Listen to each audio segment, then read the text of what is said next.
Well, it's about 12 hours before the height of the storm is supposed to be here. And you can see people are putting sandbags and plastic containers of rocks and wires to hold their roofs down. Boards, anything people can scrounge or put together. Sandbags is probably the best thing. This guy here is putting sandbags on his roof and putting water in there. It could even be cement. But the sandbags are set on the edges of the roof to keep the wind from picking up the edges. Then that'll keep the steel from flying around and chopping things up and injuring people. We just had a typhoon about a month ago, maybe 5 weeks ago, and we still have trees leaning over. Hardwood trees, broadleaf trees, they had the leaves ripped off them. They're just starting to come back, so this next storm that's due in 12 hours is going to do a lot of damage to the trees that the city has planted all over the place. Since 2006, there's thousands and thousands of trees have been planted in Da Nang. A lot of them are going to get damaged in this storm. The only vulnerable thing we have in our house is this one steel door on the very top floor. Most of our doors and windows are Euro windows, and they're sealed. They seal very nicely. They have rubber seals. But this door is loose. We had a lot of water coming through it during the last typhoon, which was just 5 weeks ago, and it's still kind of tightened up by those mop handles and wires. We're hoping we can keep water from coming in here. This is the one weakness in our house. And these skylights, hopefully they'll stay on. Everything else is pretty good.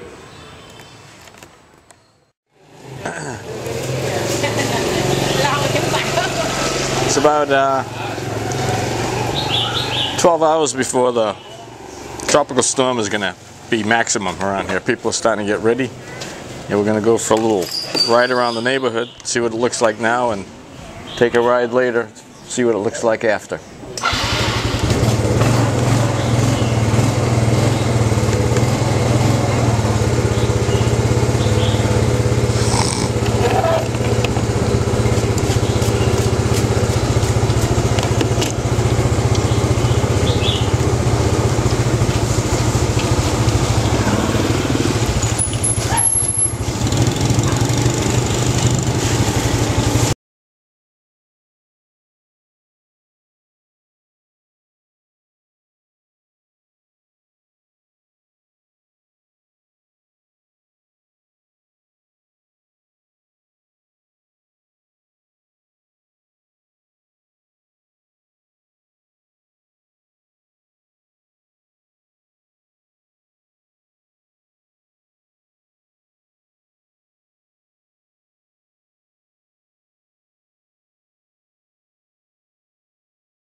wash across this road, maybe into town, not sure. Places like these little restaurants with these little metal roofs are probably going to get blown away.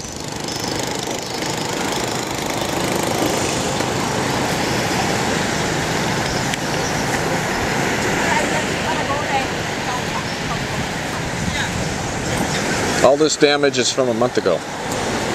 This seawall breaking here.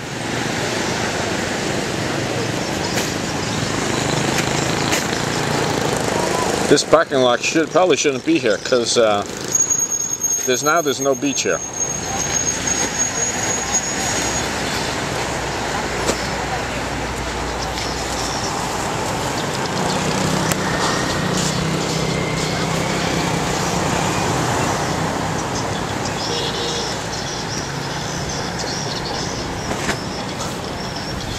This bus stop looked like it was just installed just a couple days ago. I don't remember seeing it before. I'm sure it's going to be gone in a few hours.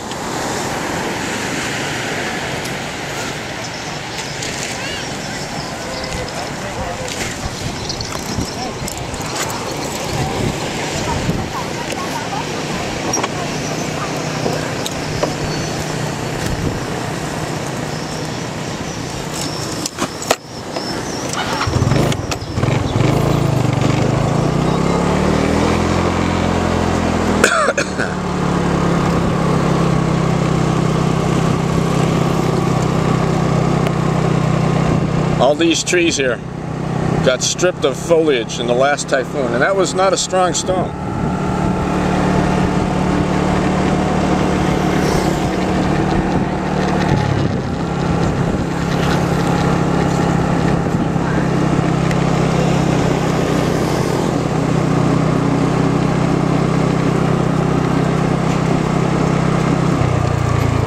This area in here was beautiful pine trees. And you can see the damage caused to the trees from the salt water. Just about killed them.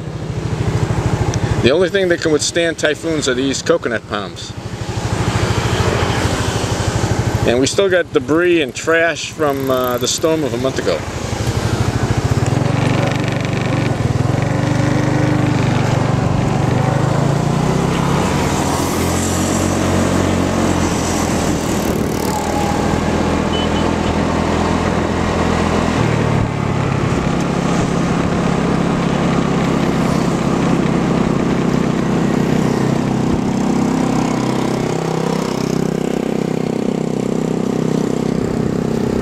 There are more people filling sandbags, taken away from the beach, which is what's going to protect the houses.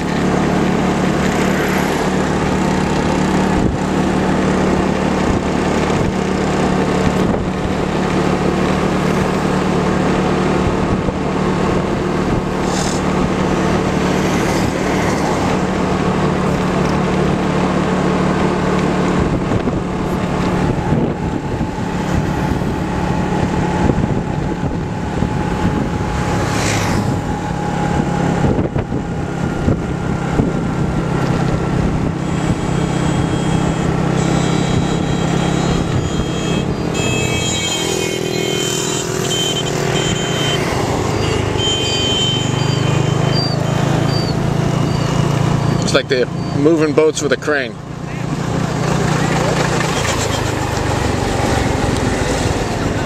Yeah.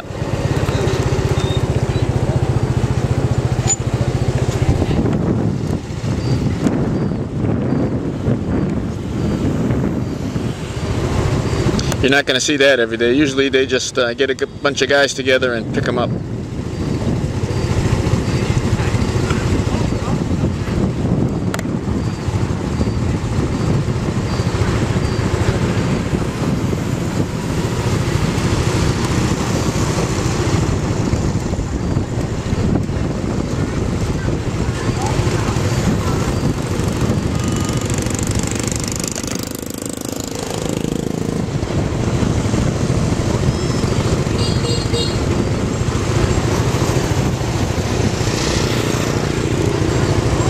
These people used to live on the beach, and moving boats was a lot easier than after they built this road here, which separates them from their livelihood.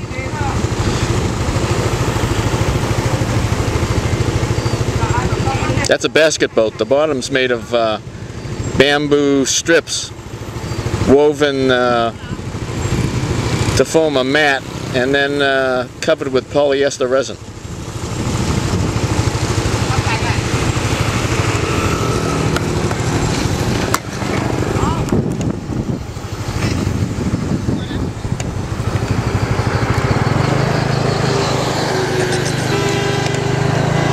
Now we'll see what else is going on. These guys here have got their boat tied down. Look at that.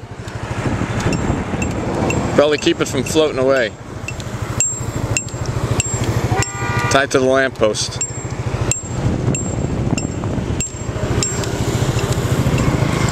It's the poor people that suffer the most in these storms.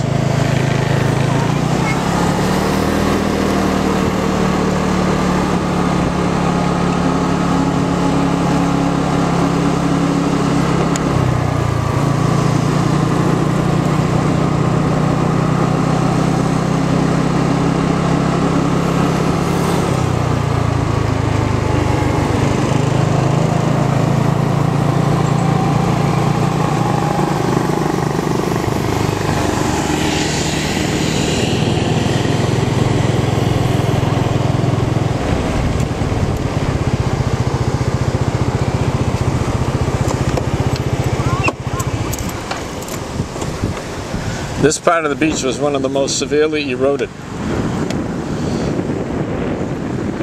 Those trees, of course, used to have earth around them. And in about 24 hours, they'll probably go down.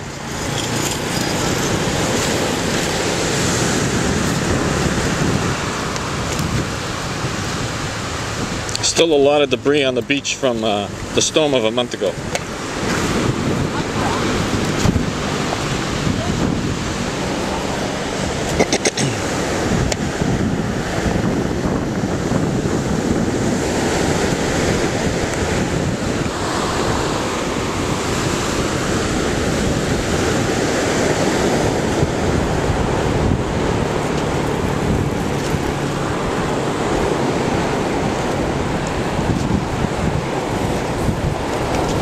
These rocks and construction debris that was laid here to protect the street aren't going to offer much protection if there's a storm surge over a meter or so. We're probably going to get a storm surge of 3 meters to 5 meters.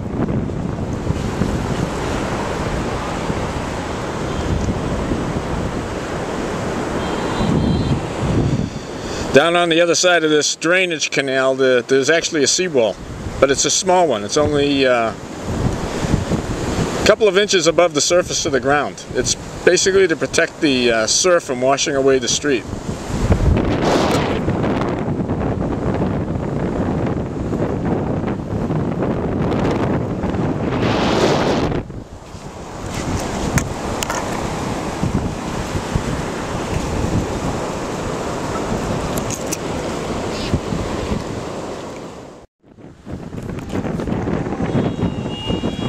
This is the seawall they built to protect part of this road, but you can see they didn't finish the job. And the storm surge and surf from the previous storm got around behind it and washed it out. It's these kinds of half-assed efforts by the government that doomed this country.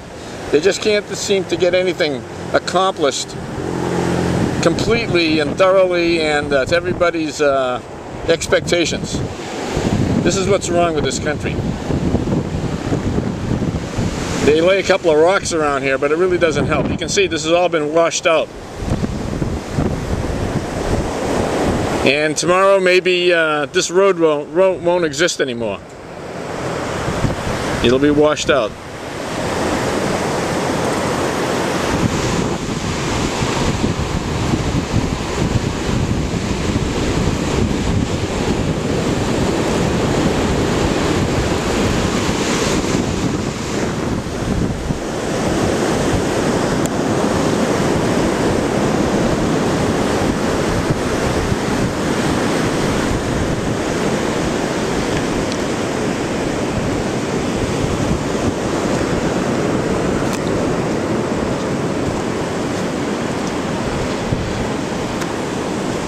These houses, like this new villa built on this beach road here, these are most at risk from a super typhoon. These metal buildings here are going to be gone. I'll come back tomorrow and reshoot these areas to show you the difference in one day.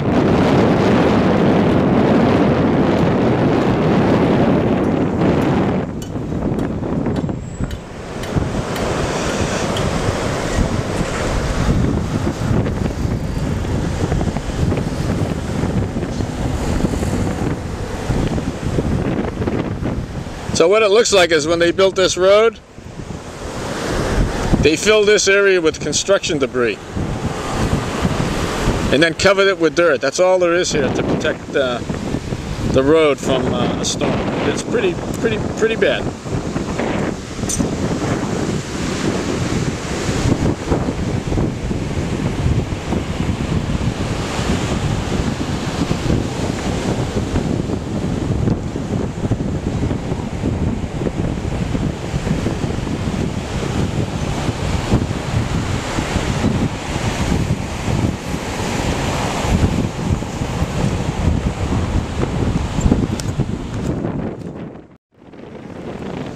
This is another area where the seawall ends. And you can see pretty clearly how ineffective an unfinished seawall is. And the storm came in here. This is actually a drainage canal. Street drains are here. They flow into these traps, collect the debris, and then the water flows into these channels. And then they collect down there and then they empty into the sea. It's untreated rain runoff. But you can see that this section here collapsed from the surf, from the last typhoon. So there's no telling what's going to happen here in the next 24 hours.